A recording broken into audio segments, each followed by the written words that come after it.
അമൃത് Veni hair elixir presents daily news പ്രഭാത വാർത്തകൾ powered by Pulimoottil silks KSFE in association with Joya Lucas. ഈ ആണുങ്ങൾക്ക് മാത്രം എന്താ ഇത്ര അധികം നെറ്റ് കെയറിലും ഹെയർ ലോസ് ഒക്കെ ഉണ്ടാവണേ? ആണുങ്ങളുടെ ഹെയർ ലോസിന്റെ മേജർ റീസൺസ് തന്നെ ഡിഫറെന്റ് ആണ്. സ്കാൽപ്പിലുള്ള 5 ആൽഫ റിഡക്ടേസ് എന്ന എൻസൈം നിങ്ങളുടെ ഹോർമോണുമായി ചേർന്ന് ഹെയർ ഫോളിക്കിൾസിനെ ചുരുക്കുന്നു. Amrut Veni hair elixir for men use ചെയ്യൂ. പുരുഷന്മാർക്ക് വേണ്ടി ബയോടെക്നോളജി പ്രകാരം പ്രത്യേകം ഡെവലപ്പ് ചെയ്തത്. നമസ്കാരം, ഞാൻ ഡെയ്സി ബിജു. ഡെയിലി ന്യൂസിന്റെ പ്രഭാത വാർത്തകളിലേക്ക് സ്വാഗതം. ഇന്ന് മെയ് 10 ശനിയാഴ്ച. ഇന്ത്യൻ അതിർത്തികളിലെ പാക് പ്രകോപനം തുടരുന്നു. ഇന്ത്യ ശക്തമായി തിരിച്ചടിക്കുന്നു. ഇന്നലെ രാത്രിയിലും പ്രകോപനം തുടർന്ന പാകിസ്ഥാൻ ഇന്ത്യയുടെ അതിർത്തി മേഖലയിലെ വിവിധയിടങ്ങളിലേക്ക് ഡ്രോൺ ആക്രമണം നടത്തിയെങ്കിലും എല്ലാം നിഷ്പ്രഭമാക്കി ഇന്ത്യൻ സേന. നിയന്ത്രണ രേഖയിൽ ഷെല്ലിങ്ങും കാശ്മീരിലെ ബാരാമുള്ള മുതൽ ഗുജറാത്തിലെ ഭുജ് വരെയുള്ള 26 സ്ഥലങ്ങളിൽ ഡ്രോൺ ആക്രമണം നടത്തി പാകിസ്ഥാൻ ഇന്ത്യയെ പ്രകോപിപ്പിച്ചു. ജമ്മുവിൽ മാത്രം 100 ഡ്രോണുകൾ എത്തിയെന്നാണ് വിവരം.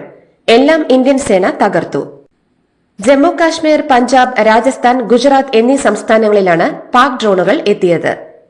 ഇതിൽ പഞ്ചാബിലെ ഫിറോസ്പൂരിൽ മാത്രമാണ് പാക് ഡ്രോൺ ആക്രമണത്തിൽ അപകടമുണ്ടായത്.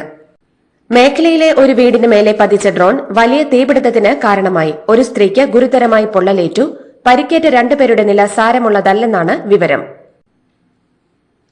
രാജ്യത്തെ വിവിധയിടങ്ങളിൽ പാക് ഡ്രോണുകൾ ഇന്നലെ ആക്രമണം നടത്തിയതിന് പിന്നാലെ ഇന്ത്യ ശക്തമായി തിരിച്ചടിക്കുന്നു. ജമ്മു സെക്ടറിന്റെ മറുഭാഗത്താണ് ഇന്ത്യയുടെ തിരിച്ചടി. അന്താരാഷ്ട്ര അതിർത്തിയിലും നിയന്ത്രണ രേഖയിലും ഇന്ത്യ ശക്തമായി തിരിച്ചടിക്കുന്നുവെന്നാണ് റിപ്പോർട്ടുകൾ.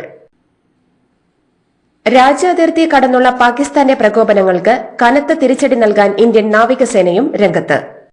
സൂപ്പർസോണിക് ക്രൂയിസ് മിസൈലുകളടക്കം ഘടിപ്പിച്ച ഇന്ത്യൻ യുദ്ധക്കപ്പലുകൾ കറാച്ചി തുറമുഖം ലക്ഷ്യമിട്ട് പുറപ്പെട്ടെന്നാണ് റിപ്പോർട്ടുകൾ. രാജ്യത്തിന്റെ സുപ്രധാന സേനാ താവളങ്ങളെ അടക്കം ലക്ഷ്യമിട്ട് പാകിസ്ഥാൻ വ്യാഴാഴ്ച രാത്രി നടത്തിയ ആക്രമണം സ്ഥിരീകരിച്ച് വിദേശകാര്യ മന്ത്രാലയം. 4 വ്യോമ താവളങ്ങളടക്കം രാജ്യത്തിന്റെ സുപ്രധാനമായ 36 കേന്ദ്രങ്ങളെ ലക്ഷ്യമിട്ട് പാകിസ്ഥാൻ സേന നടത്തിയ ആക്രമണം ഫലപ്രദമായി ഇന്ത്യ തടഞ്ഞുവെന്ന് വാർത്താ സമ്മേളനത്തിൽ ഇന്ത്യൻ വിദേശകാര്യ സെക്രട്ടറി വിക്രം മിശ്രി വ്യക്തമാക്കി. ആക്രമണത്തിൽ പാകിസ്ഥാന്റെ ഏരിയൽ റഡാർ തകർത്തുവെന്നും പാക് സൈന്യത്തിന് കനത്ത നാശമുണ്ടാക്കിയെന്നും സൈനിക വക്താക്കൾ വ്യക്തമാക്കി. ആകെ 400ഓളം ഡ്രോണുകളാണ് പാകിസ്ഥാൻ ഇന്ത്യയ്ക്ക് നേരെ ഉപയോഗിച്ചതെന്നും ഇവയിൽ കനത്ത പ്രഹരശേഷിയുള്ള തുർക്കി ഡ്രോണുകൾ ഉണ്ടായിരുന്നുവെന്നും എന്നാൽ പാകിസ്ഥാന്റെ ഒറ്റ ഡ്രോണുകളും മിസൈലുകളും ലക്ഷ്യം കാണാൻ ഇന്ത്യ അനുവദിച്ചില്ലെന്നും സൈന്യം വാർത്താ സമ്മേളനത്തിൽ വ്യക്തമാക്കി. മെയ് 8 രാത്രി ഇന്ത്യയെ ആക്രമിക്കാനായി പാകിസ്ഥാൻ നടത്തിയ ഗൂഢാലോചനകൾ പൊളിച്ച് ഇന്ത്യ. വ്യോമാതിർത്തി അടക്കാതെ സിവിലിയൻ വിമാനങ്ങൾ മറയാക്കി ഇന്ത്യയെ കുടുക്കാനുള്ള പാക് കുതന്ത്രം തിരിച്ചറിഞ്ഞ് പ്രതികരിച്ച സൈന്യം. തിരിച്ചടിയിൽ സിവിലിയൻ വിമാനങ്ങൾക്ക് നേരെ ആക്രമണമുണ്ടാകാനുള്ള ഗൂഢാലോചനയാണ് പാകിസ്ഥാൻ നടത്തിയതെന്നും എന്നാൽ പാകിസ്ഥാന്റെ ഗൂഢാലോചന തിരിച്ചറിഞ്ഞാണ് പ്രതിരോധ നടപടികൾ സ്വീകരിച്ചതെന്നും പ്രതിരോധ മന്ത്രാലയവും വിദേശകാര്യ മന്ത്രാലയവും സംയുക്തമായി നടത്തിയ വാർത്താ സമ്മേളനത്തിൽ ഇന്ത്യൻ വിദേശകാര്യ സെക്രട്ടറി വിക്രം മിശ്രി വ്യക്തമാക്കി. ഇന്ത്യയുടെ പ്രത്യാക്രമണത്തിൽ തളർന്നെങ്കിലും പൊള്ളയായ അവകാശവാദങ്ങളും യുദ്ധവെറി നിറഞ്ഞ പ്രകോപന പ്രസ്താവനകളുമായി പാകിസ്ഥാൻ. ഇപ്പോഴത്തെ ഏറ്റുമുട്ടൽ കൂടുതൽ വ്യാപിപ്പിക്കുമെന്ന് പാക് പ്രതിരോധ മന്ത്രി ഖാജ ആസിഫ് പറഞ്ഞു. കറാച്ചി തുറമുഖത്തിന് കേടുപാടുണ്ടായെന്ന വാർത്ത തള്ളിയ പാകിസ്ഥാൻ ഇതുവരെ ഇന്ത്യയുടെ 3 പോർ വിമാനങ്ങളും 77 ഡ്രോണുകളും വെടിവെച്ചിട്ടെന്നും അവകാശപ്പെട്ടു. പാകിസ്ഥാനുമായി ആകാശയുദ്ധം ശക്തമായി തുടരുന്ന സാഹചര്യത്തിൽ രാജ്യത്തെ കൂടുതൽ വിമാനത്താവളങ്ങൾ താൽക്കാലികമായി അടച്ചു. ഏറ്റവും പുതിയ വിവരം പ്രകാരം 5 ദിവസത്തേക്ക് രാജ്യത്തെ 32 വിമാനത്താവളങ്ങളാണ് അടച്ചത്. ഈ മാസം 14 വരെയാണ് നിയന്ത്രണമെന്ന് DGCA വ്യക്തമാക്കിയതായി PTI അറിയിച്ചിട്ടുണ്ട്. വടക്ക് പടിഞ്ഞാറൻ ഇന്ത്യയിലുടനീളമുള്ള വിമാനത്താവളങ്ങളാണ് താൽക്കാലികമായി അടച്ചിടുന്നത്. ഇന്ത്യ പാകിസ്ഥാൻ യുദ്ധം തുടരുന്ന സാഹചര്യത്തിൽ നിർണായക ഇടപെടലിന് സൌദി അറേബ്യയുടെ ശ്രമം.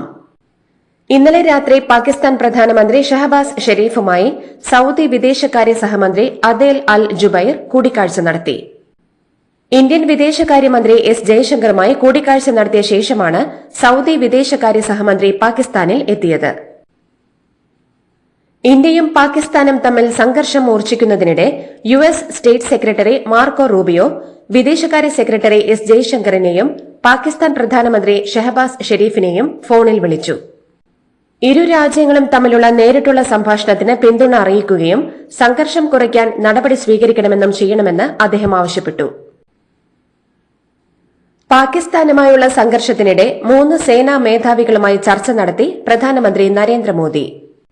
പാക് ആക്രമണ ശ്രമങ്ങൾ പരാജയപ്പെടുത്തിയത് സംബന്ധിച്ച് വിദേശകാര്യ മന്ത്രാലയം നടത്തിയ വാർത്താ സമ്മേളനം കഴിഞ്ഞ ശേഷമാണ് പ്രധാനമന്ത്രി സേനാ മേധാവിമാരുമായി കൂടിക്കാഴ്ച നടത്തിയത്. നിലവിലെ സ്ഥിതിഗതികൾ സേനാ മേധാവിമാർ പ്രധാനമന്ത്രിയെ ധരിപ്പിച്ചതായാണ് വിവരം. ഇന്ത്യയുടെ ഡ്രോൺ ആക്രമണത്തെ മനഃപൂർവ്വം തടയാതിരുന്നതാണെന്ന് പാകിസ്ഥാൻ പ്രതിരോധ മന്ത്രി ഖ്വാജ ആസിഫ്. ഇതിന് പിന്നാലെ കാരണമായി വിചിത്രവാദമാണ് ഖ്വാജ ആസിഫ് മുന്നോട്ടുവച്ചത്. ഇന്ത്യൻ ഡ്രോണുകൾ തടയാതിരിക്കാൻ പാകിസ്ഥാൻ മനഃപൂർവ്വം തീരുമാനിച്ചത് തങ്ങളുടെ സൈനിക ഉപകരണങ്ങളുടെ കൃത്യമായ സ്ഥാനങ്ങൾ വെളിപ്പെടുത്താതിരിക്കാൻ വേണ്ടിയാണെന്ന് അദ്ദേഹം പറഞ്ഞു. ഇന്ത്യ പാക് സംഘർഷ സാഹചര്യത്തിൽ സുരക്ഷാ മുൻകരുതലെന്ന നിലയിൽ അതിർത്തി സംസ്ഥാനങ്ങളിലെ നിയന്ത്രണങ്ങൾ കൂടുതൽ കടുപ്പിക്കുന്നു. ചണ്ഡിഗഡിൽ 2 മാസത്തേക്ക് പടക്കം പൊട്ടിക്കുന്നത് നിരോധിച്ചു. നിലവിലെ ഇന്ത്യ പാക് സംഘർഷ സാഹചര്യത്തിൽ പരിഭ്രാന്തി പടരാതിരിക്കാനാണ് പടക്കം പൊട്ടിക്കുന്നത് നിരോധിച്ചതെന്നാണ് ജില്ലാ കളക്ടറുടെ അറിയിപ്പ്. അതിർത്തി മേഖലയിലെ ഗുരുദ്വാരകളിലുള്ള സിഖ് മതഗ്രന്ഥങ്ങൾ സുരക്ഷിത സ്ഥാനത്തേക്ക് മാറ്റാൻ ആരംഭിച്ചു. ഗുരുദ്വാര കമ്മിറ്റിയുടെ തീരുമാനപ്രകാരമാണ് നടപടി.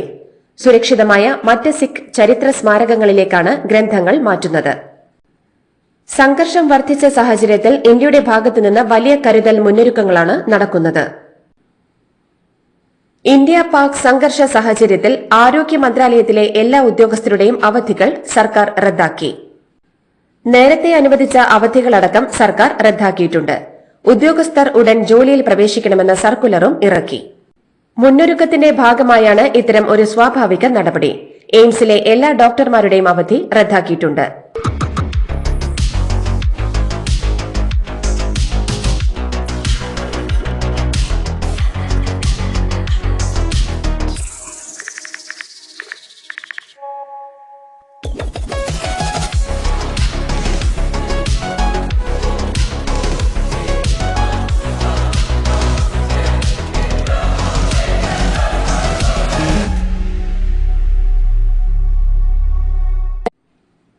ഇന്ത്യ പാക് സംഘർഷം ശക്തമായ സാഹചര്യത്തിൽ അതിർത്തിയിലെ അടിയന്തര സാഹചര്യം കണക്കിലെടുത്ത് സംസ്ഥാന സർക്കാരിന്റെ 4ാം വാർഷികത്തോടനുബന്ധിച്ച് ആഘോഷ പരിപാടികൾ വെട്ടിച്ചുരുക്കാൻ തീരുമാനം.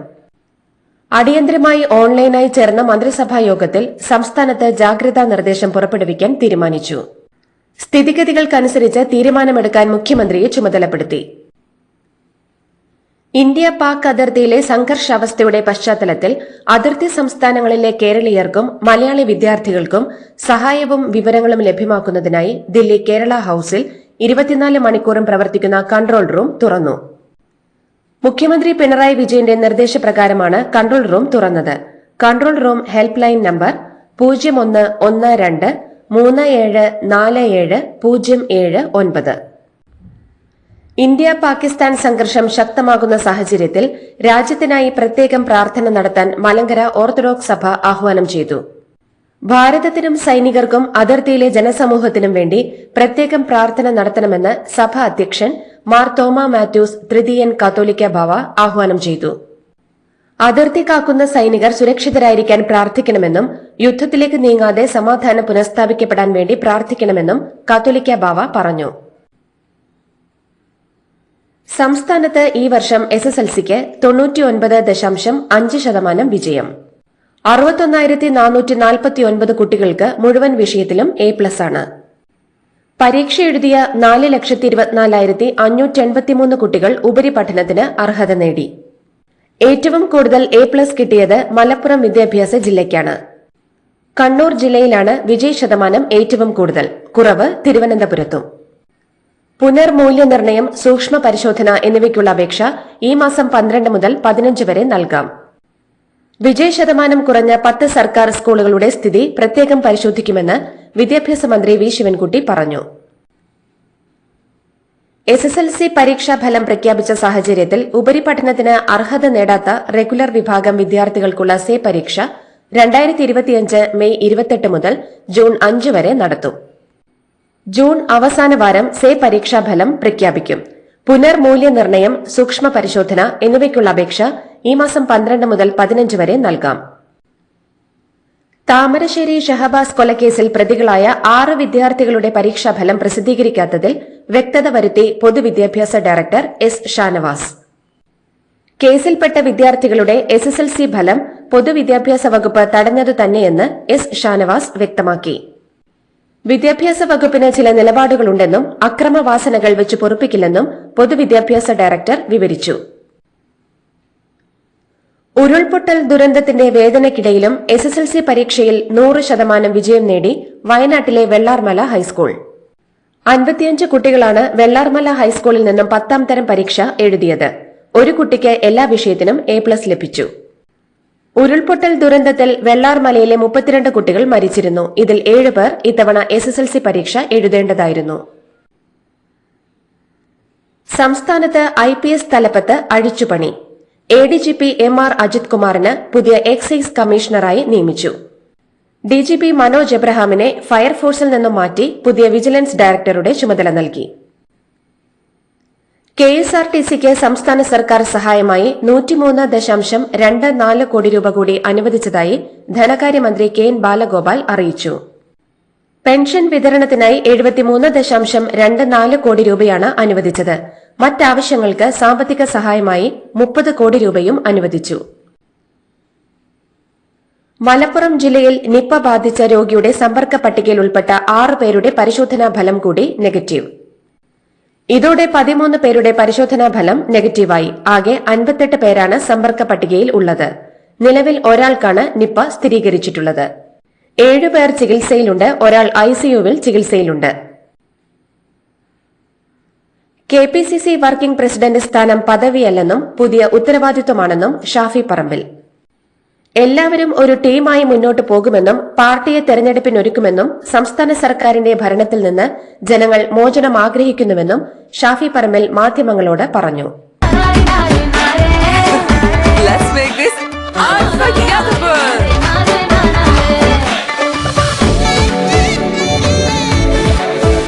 Make every wedding unforgettable with Joya Lucas Diamond Wedding Collection.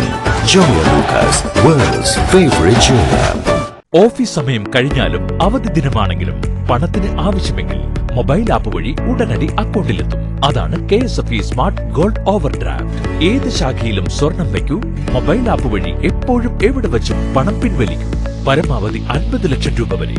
അതിവേഗ പ്രോസസിംഗ്. 24/7 സേവനം. ഇനി ആവശ്യങ്ങൾക്ക് അവധി കൊടുക്കേണ്ട, സമയവും നോക്കേണ്ട. KSFE smart gold over draft. Digitally super charge your gold.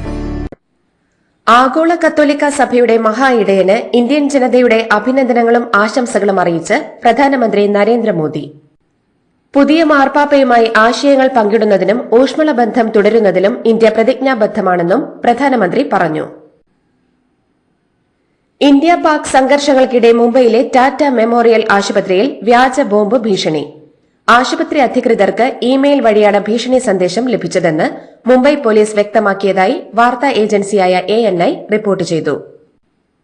Bomb ഭീഷണി വന്നതായി ആശുപത്രി അധികൃതരിൽ നിന്ന് വിവരം ലഭിച്ചതിന് പിന്നാലെ സുരക്ഷാ ഉദ്യോഗസ്ഥർ ടാറ്റ മെമ്മോറിയൽ ആശുപത്രിയിൽ പരിശോധന നടത്തിയെങ്കിലും സംശയാസ്പദമായ ഒന്നും കണ്ടെത്താനായില്ല. ഇന്ത്യയിലെ ക്രിക്കറ്റ് സ്റ്റേഡിയങ്ങൾ തകർക്കുമെന്ന് ഭീഷണി. ഇന്ത്യ പാകിസ്ഥാനിൽ നടത്തിയ കടുത്ത പ്രത്യാക്രമണത്തിന് പിന്നാലെയാണ് സ്റ്റേഡിയങ്ങൾ തകർക്കുമെന്ന ഭീഷണി ഉയർന്നത്. അഹമ്മദാബാദിലെ Narendra Modi stadium, Kolkata Eden Gardens, Delhi Arun Jaitley stadium, Chennai Chepauk stadium, Jaipur Sawai Mansingh stadium തുടങ്ങിയവ ബോംബ് വെച്ച് തകർക്കുമെന്നാണ് ഭീഷണി. അതാത് സ്റ്റേഡിയങ്ങളുമായി ബന്ധപ്പെട്ട ഔദ്യോഗിക ഇമെയിലിലേക്കാണ് ഭീഷണി സന്ദേശം എത്തിയിരിക്കുന്നത്. ഇന്ത്യയുടെ കടുത്ത എതിർപ്പിനിടയിലും പാകിസ്ഥാന് 8500 കോടി രൂപയുടെ സഹായം നൽകി അന്താരാഷ്ട്ര നാണയനിധി. 2 തവണ ഗ്രേ ലിസ്റ്റിൽപ്പെട്ട പാകിസ്ഥാന് ധനസഹായം നൽകരുതെന്ന് അഭ്യർത്ഥിച്ചിട്ടും $7 ബില്യൺ വായ്പയിലെ 2ാം ഗഡുവായി 8500 കോടി രൂപ IMF അനുവദിച്ചു. പാകിസ്ഥാന് വായ്പ നൽകാനുള്ള IMF തീരുമാനത്തിൽ ശക്തമായ പ്രതിഷേധം രേഖപ്പെടുത്തി ഇന്ത്യ നടപടികളിൽ നിന്നും വിട്ടുനിന്നിരുന്നു. പാകിസ്ഥാനുള്ള ധനസഹായം നിർത്തണമെന്ന് ലോക ബാങ്കിനോടും IMFനോടും നേരത്തെ അഭ്യർത്ഥിച്ചിരുന്നു. പാകിസ്ഥാന് നൽകുന്ന വായ്പ ലഭിക്കുന്നത് ഭീകരർക്കാണെന്ന് IMF യോഗത്തിൽ ഇന്ത്യ കുറ്റപ്പെടുത്തിയിരുന്നു. ഭീകര താവളങ്ങൾക്ക് മേൽ ഇന്ത്യ നടത്തിയ ഓപ്പറേഷൻ സിന്ദൂറിന് പിന്നാലെ പാകിസ്ഥാൻ അതിർത്തിയിൽ പ്രകോപനം തുടരവെ പഞ്ചാബിൽ സർക്കാർ പ്രത്യേക മന്ത്രിസഭായോഗം ചേർന്നു. 532 കിലോമീറ്റർ ദൈർഘ്യത്തിൽ 9 ആന്റി ഡ്രോൺ സംവിധാനം സ്ഥാപിക്കാൻ മന്ത്രിസഭായോഗം തുക അനുവദിച്ചതായി മുഖ്യമന്ത്രി ഭഗവന്ത് മാൻ പറഞ്ഞു. മയക്കുമരുന്നിനെതിരായ പോരാട്ടത്തിൽ പഞ്ചാബ് ഇതിനകം തന്നെ ആന്റി ഡ്രോൺ സംവിധാനം വാങ്ങാൻ ശ്രമം തുടങ്ങിയിരുന്നു. അതിർത്തിയിൽ സംഘർഷം രൂക്ഷമായതോടെയാണ് അടിയന്തര മന്ത്രിസഭായോഗം ചേർന്ന് ആന്റി ഡ്രോണുകൾ വാങ്ങാൻ അനുമതി നൽകിയത്. ഇന്ത്യ പാകിസ്ഥാൻ സംഘർഷത്തിനിടെ പാകിസ്ഥാൻ പ്രധാനമന്ത്രി ഷഹബാസ് ഷെരീഫിനെ രൂക്ഷമായി വിമർശിച്ച് പാക് MP ഷാഹിദ് അഹമ്മദ്. ഷഹബാസ് ഷെരീഫ് ഒരു ഭീരുവാണെന്നും ഇന്ത്യൻ പ്രധാനമന്ത്രി നരേന്ദ്രമോദിയുടെ പേര് പറയാൻ പോലും അദ്ദേഹത്തിന് ഭയമാണെന്നും ഷാഹിദ് അഹമ്മദ് വിമർശിച്ചു. പാർലമെന്റിൽ സംസാരിക്കുന്നതിനിടെയായിരുന്നു പാക് പ്രധാനമന്ത്രിക്കെതിരെ ഷാഹിദ് അഹമ്മദിന്റെ വിമർശനം. ഇന്ത്യയും പാകിസ്ഥാനും തമ്മിലുള്ള സംഘർഷം രൂക്ഷമായ സാഹചര്യത്തിൽ പൌരന്മാർക്ക് മുന്നറിയിപ്പുമായി ചൈന. ഇന്ത്യയിലേക്കും പാകിസ്ഥാനിലേക്കും യാത്ര ചെയ്യുന്ന ചൈനീസ് പൌരന്മാർ നിലവിലെ സംഘർഷ സാഹചര്യത്തിൽ ജാഗ്രത പാലിക്കണമെന്ന് ഇരു രാജ്യങ്ങളിലെയും ചൈനീസ് എംബസികൾ പ്രസ്താവനയിലൂടെ അറിയിച്ചു. നിലവിൽ ഇന്ത്യയിലും പാകിസ്ഥാനിലും തുടരുന്ന ചൈനീസ് പൌരന്മാർ സുരക്ഷാ മുൻകരുതലുകൾ സ്വീകരിക്കണമെന്നും സ്ഥിതിഗതികൾ വിലയിരുത്തുകയാണെന്നും ചൈന വ്യക്തമാക്കി. IPL നിർത്തിവച്ചതോടെ Punjab Kings Delhi Capitals team അംഗങ്ങളെ സുരക്ഷിതമായി വന്ദേ ഭാരത് ട്രെയിനിൽ ദില്ലിയിലെത്തിച്ചു. ഹിമാചൽ പ്രദേശിലെ ധരംശാലയിൽ നടന്ന പഞ്ചാബ് കിങ്സ് ഡൽഹി ക്യാപിറ്റൽസ് മത്സരം നിർത്തിവച്ചതിന് പിന്നാലെ വിമാനത്താവളങ്ങൾ അടച്ചതോടെ താരങ്ങൾ കുടുങ്ങുകയായിരുന്നു. ഇന്ത്യ പാക് സംഘർഷം തുടരുന്നതിനിടെ പാകിസ്ഥാൻ സൂപ്പർ ലീഗ് അനിശ്ചിതകാലത്തേക്ക് നീട്ടിവച്ചു. ടൂർണമെന്റിന് വേദിയാകാൻ UAE വിസമ്മതിച്ചതായുള്ള റിപ്പോർട്ടുകൾ പുറത്തുവന്നതിന് പിന്നാലെയാണ് ടൂർണമെന്റ് അനിശ്ചിതകാലത്തേക്ക് നീട്ടിവച്ചതായി PCB അറിയിച്ചത്. ഇതോടുകൂടി ഡെയിലി ന്യൂസിന്റെ ഇന്നത്തെ പ്രഭാത വാർത്തകൾ സമാപിക്കുന്നു. ഡെയിലി ന്യൂസിന് വേണ്ടി വാർത്തകൾ വായിച്ചത് ഡെയ്സി ബിജു. ഡെയിലി ന്യൂസ് ലൈവ്.in വാർത്തകൾ വിരൽ തുമ്പിൽ.